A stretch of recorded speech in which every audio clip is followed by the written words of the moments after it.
Magandang hapon mga kabay. So isa na naman ulit, estimate. Ganun pa rin mga kabay, heat gun. Job number nito 39562 liter D. So ito mga kabay, di siya gumagana pero pag gagalawin mo tong wire, ayun gumagana siya. Oh.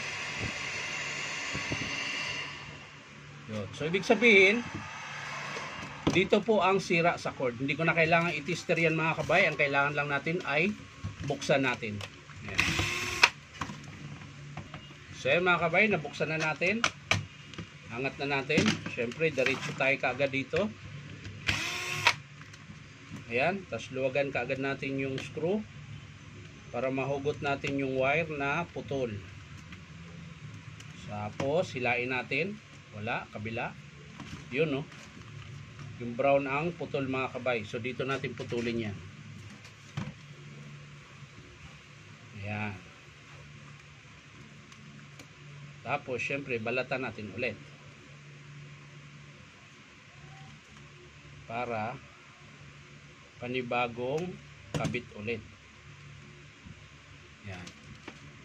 So, yan mga kabay. Dito po natin yan isusuksok sa terminal niya. Ayan. Ayan. Pag napasok nyo na, higpitan natin yung screw. Yan. Para hindi mabunot yung wire. Yan. So kung okay na yan mga kabay, balik natin sa pwesto. Yan, lagay natin yung cord protector. Tapos yung kanyang cord clamp. Yan. So, bago natin isara mga kabay, testing natin kung paputol-putol pa rin ba.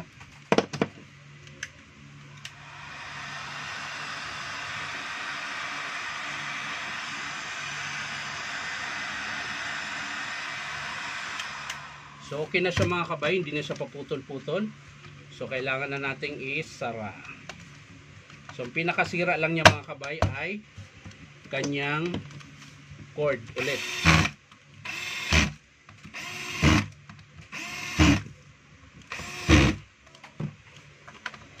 So, yan lang mga kabay. Maraming salamat sa panunood at pa-like and share na rin po.